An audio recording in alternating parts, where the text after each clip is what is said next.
my voice just cracked. Hey guys, I'm Nikki Sizemore. Welcome to my kitchen. I am so excited about today's recipe. We are making a creamy lemon pie. Okay, you guys, I actually call this magic lemon pie because you're not going to believe it. The filling gets made with just 4 ingredients, no eggs, no gelatin, and you end up with the creamiest, lightest, most luscious texture. This is a no-bake pie, so really it couldn't be easier, and it is so elegant. You can serve it at a holiday dinner or a birthday, but it's also easy enough that you can throw it together for any old Friday or Tuesday. I'm also going to show you how to make a really simple almond crust. This is a gluten-free crust, and the dough just gets pressed right into the pan. So there's no messing around with rolling things out. The almond flavor is the perfect complement to the lemon flavor. I have to give a shout out to my mother-in-law, Tina, for sharing this recipe with me. I am so excited to share it with you. So let's head to the kitchen. And don't forget to hit that subscribe button below to get all of my easy, from scratch fast recipes.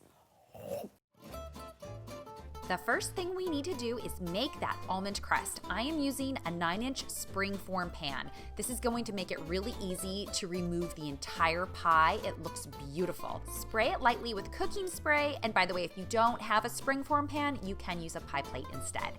Now for our flour, I'm using almond flour in this pie crust, and I'm measuring it using my scale. You guys know how much I love my scale. It is so much more accurate, especially for gluten-free flours, but I do include cup measurements in the recipe.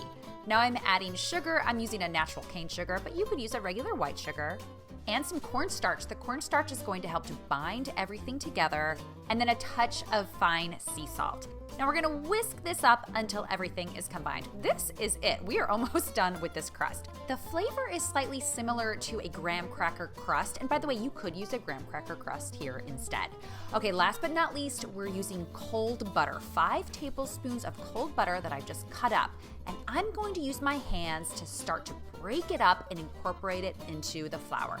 You could also use a pastry cutter here, especially if your hands run hot, but I just love to get my hands in there, and you're just kind of squeezing the butter and rubbing it into the flour. You guys, there is actually no liquid in this dough. You're going to think I'm crazy, but trust me here, it will work. You just want to make sure that you get a nice sandy consistency, and there should still be some little pieces of butter. Now I know I said this is a no-bake pie, but we do have to bake this crust just to develop its flavor and to help it all stick together. So I've dumped it into my prepared pan, and I'm just gonna use my fingers to spread it evenly all over the bottom and about 1 inch to 1.5 inches up the sides. This is going to take a little work. This is a very dry dough, but it will come together. And using a measuring cup like this is a great way to get into the corners of the pan. So just be patient and keep working it. It doesn't have to be perfect along the edges. In fact, I love kind of that rustic edge that we're gonna get, but you do want it nicely compacted. Bake the crust at 350 degrees for about 15 to 18 minutes. And by the way, you can even do this the day before. Once the crust comes out of the oven, you want to let it cool completely. I often let it cool for about 10 minutes at room temperature and then pop it in the fridge, and that'll cool it down right away. Now let's make the filling. First, we're going to zest 2 large lemons. Use organic lemons if you can find them, since we're using the skin. And as you see, when I use my microplane, I like to hold it upright and move the lemon. That way I can see what I'm collecting, and I can also make sure that I'm not getting too far into that white pith of the lemon, which is bitter. You just want the yellow part. We also need some lemon juice. So I'm gonna use my handy dandy lemon squeezer, which is one of my favorite kitchen tools, and just squeeze out a 1/4 cup of the juice. Lemons can vary pretty widely in the amount of juice that they have, so you definitely want to measure this out. Sometimes I need to use both lemons to get to a 1/4 cup, and sometimes a single lemon can give me that much juice. But you want to make sure you don't use too much liquid, otherwise the pie might not set up. Now that our lemons are prepped, let's make some whipped cream. I'm going to beat 1 cup of heavy cream And I'm just using hand beaters for this, but you could use a stand mixer instead if you want. Or hey, if you're feeling really energetic, you could even use a large whisk to beat the cream. Now we're gonna beat this to medium stiff peaks. So we want it to hold a point, but also be nice and soft and billowy. Let's add our lemon zest and our lemon juice, and there is just one more ingredient, and that is sweetened condensed milk. Sweetened condensed milk is simply milk that has been boiled down with sugar until it is syrupy. So the only ingredients are milk and sugar. And it's a great kind of secret weapon in this recipe because it's going to not only thicken the filling, but it's also going to provide all of the sweetness. We don't have to add any additional sugar to the filling. So it's like getting two for the price of one. Now we're gonna beat this on low just until everything is evenly incorporated.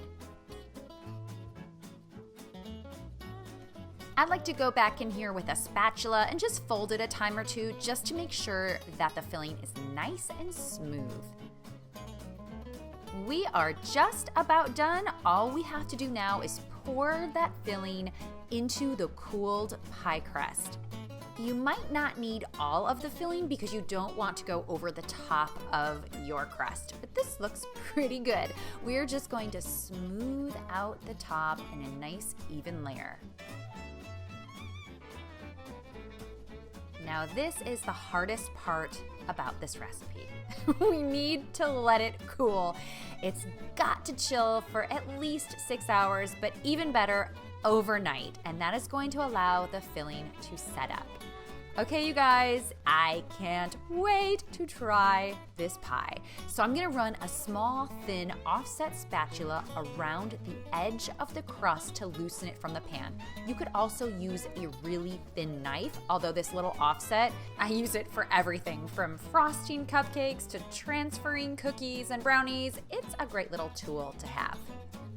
It is time to unmold it. Can I have a drum roll, please? Woohoo! It looks beautiful.